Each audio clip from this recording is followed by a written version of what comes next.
I would say for all the stories of the wretched excess, Queen were never, ever a druggy band. I mean, not in the way that you could say Zeppelin were or the Stones were or, Guns N' Roses or whatever. They were always very professional.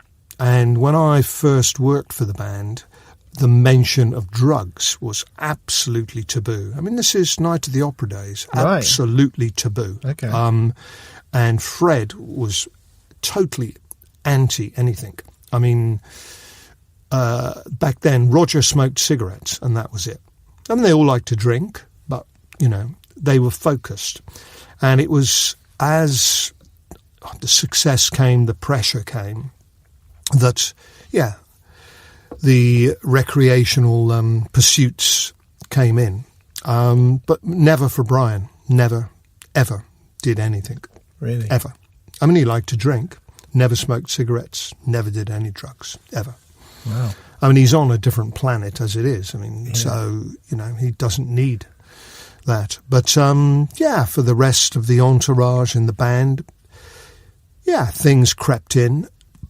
And it crept in as the success crept in. And really, you kind of look back and realise the pressure they were under. And, you're in the biggest band in the world and you're, expected to write another hit single, do another big album. And meanwhile, for John, you've got 5 or 6 kids at home and all the pressures that go with it. And John ran the financial side of things with the accountant for the band, because by then they didn't have a manager. Yeah. They had a tour manager and a lawyer and an accountant and a crew of 3, and that was it. Everyone else was hired in. So it was a very tight-knit unit, but there was a lot of pressure on the band that you don't maybe realise until you look back on it. But the wild parties, all that. Yeah, I mean, of course, they loved to have all that kind of fun. But there was never, it never ever stopped the band going on stage.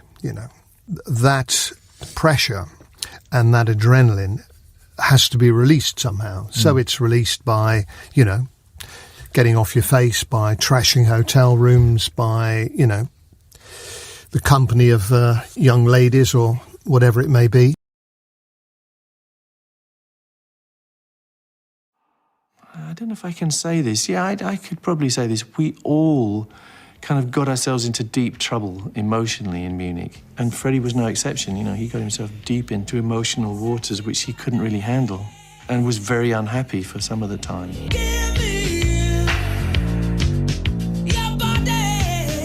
He was being sucked into places which really probably weren't good for him.